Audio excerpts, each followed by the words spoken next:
Imagine walking into a market, but there is no money, no coins, no paper notes, no wallet, no bank card, no online payment, no salary, no price tags.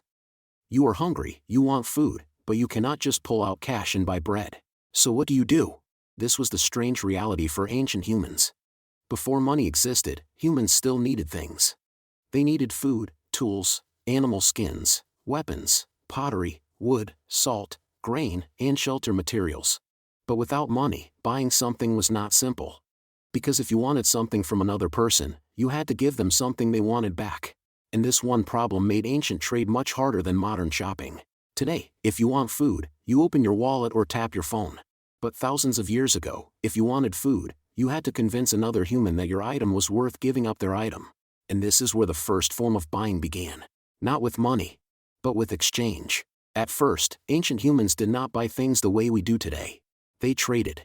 If one person had extra fish and another person had extra grain, they could exchange. Fish for grain, meat for tools, animal skin for pottery, wood for salt, a sharp stone blade for a basket of food. This system is called barter. It sounds simple, but in real life, it created a big problem. Imagine you are an ancient hunter. You have meat, you need a clay pot. So you go to a pot maker and say, I will give you meat. You give me a pot, but the pot maker looks at you and says, I don't need meat. I already have food, I need wheat. Now your meat is useless in that deal. You have value in your hands, but it is not the value the other person wants. So now you must find someone who has wheat and wants meat. Then you trade meat for wheat. Then you take wheat back to the pot maker. Then finally, you get the pot. This means one simple purchase could become a long chain of searching, asking, waiting, and negotiating. And this was the biggest weakness of barter. Both people had to want exactly what the other person had. If they didn't, the trade failed. So ancient humans slowly started asking a smarter question: what item does almost everyone accept? Because if everyone accepts one common thing, trade becomes much easier. And this is where the story starts changing. Humans began using certain valuable items as a kind of early money. Not paper money, not coins, but things that many people trusted. In some places, grain became valuable. Why? Because everyone needed food. Grain could feed families. It could be stored. It could be measured. A person could say, this tool is worth this much grain. Now value became easier to compare. Instead of asking, how many fish equal one pot, people could ask, how much grain is this pot worth? This was a big step, because now humans were not only trading things, they were measuring value. But grain had problems too. It could rot. It could be eaten by insects. It was heavy to move. And if you had to travel far, carrying bags of grain was not easy. So humans searched for better things. In different parts of the world, people used different items: salt, animal skins, cattle, shells, metal pieces, silver, gold. These things became useful because people believed they had value. Salt was valuable because it helped preserve food. Cattle were valuable because they gave meat, milk, and labor. Shells were valuable because they were beautiful, rare in some places, and easy to carry. Metals were valuable because they were strong, shiny, durable, and could be divided into smaller pieces. But again, every solution had a problem. A cow was valuable, but you could not easily cut one cow into small pieces for small purchases. Grain could be measured, but it could spoil. Shells were light, but they were not valuable everywhere. Metal was strong, but every time people traded it, they had to weigh it. Imagine going to buy something, and before every deal, both sides had to check the metal. Is it real? How heavy is it? Is it pure? Is someone cheating? This made trade slow. And wherever trade becomes slow, humans try to invent something faster. That faster idea became coins. Before coins, metal was already used in trade. But loose metal was not always easy. People had to weigh it again and again. Then in ancient Lydia, in the region of modern Turkey, humans made one of the most important changes in economic history. They stamped pieces of precious metal.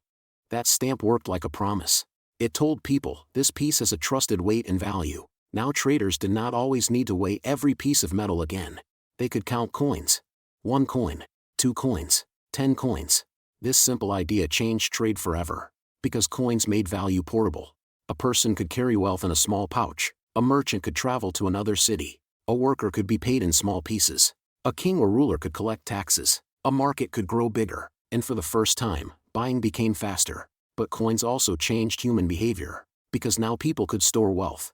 They could save it, hide it, steal it, tax it, pay soldiers with it, reward workers with it. And slowly, markets became more organized. Now a person did not need to bring a goat to buy a tool. They could bring coins, the seller could take those coins and buy something else later. This was the magic of money. Money separated buying from direct exchange. In barter, I must want your thing, and you must want my thing. But with money, I can sell my thing to one person, keep the money, and later buy something from someone else. That small change made trade much more powerful. But the story did not stop with coins, because coins had their own problems. If you had a small amount of money, coins were fine. But if you were a rich merchant, carrying heavy metal coins was dangerous. A bag of silver could attract thieves. A chest of gold could be stolen. Traveling with wealth became risky, so humans started trusting another idea. Instead of carrying all the metal, people could store valuable coins or gold with someone trusted. Then they could carry a written note or receipt. That note said, "This person owns this much value." At first, the note only represented real metal stored somewhere else, but over time, people began trusting the paper itself. This was another huge shift, because now money did not have to be heavy. It could become a promise, a record, a piece of paper that people accepted because they trusted the system behind it. And that trust is the real secret of money. Money only works when people believe other people will accept it. A coin is only useful if the next person accepts it. Paper money is only useful if the shopkeeper trusts it. A bank balance is only useful if society believes the number is real. This means the most powerful part of money was never the metal, the paper, or the card. It was trust, and this trust kept evolving. First, humans trusted useful goods. Then they trusted grain, then shells, then silver and gold, then stamped coins, then paper notes, then banks, then plastic cards, and now, numbers on a screen. Today, you can buy food without seeing money at all. You tap your phone. A number moves from one account to another. No grain, no goat, no shell, no silver coin, just a digital signal. But behind that modern payment is a very ancient problem. How do two humans exchange value without fighting, cheating, or wasting time? That is the question humans have been solving for thousands of years. Ancient buying was not like modern shopping. It was personal. It was risky. It required trust. It required negotiation. It required knowing who had what. And sometimes, it required walking from person to person just to find the right trade. But every problem pushed humans forward. Barter solved the first problem. Common goods solved the barter problem. Metal solved the storage problem. Coins solved the weighing problem. Paper solved the carrying problem. Banks solved the safety problem. Cards and digital payments solved the speed problem. And today, buying something feels instant, but it took thousands of years to make it feel that simple. So the next time you tap your phone to buy food, remember this. That tiny payment is not just technology. It is the result of a long human journey. A journey that started with one ancient person holding a piece of meat, standing in front of another person, trying to trade it for something they needed. Before money, humans did not buy things with cash. They bought things with value. With food. With tools. With animals. With shells. With metal. And most importantly, with trust. Because money was not really invented in one moment. It slowly grew from the same question humans have always asked. What do I have that someone else will accept? And from that simple question, the entire modern world of money was born.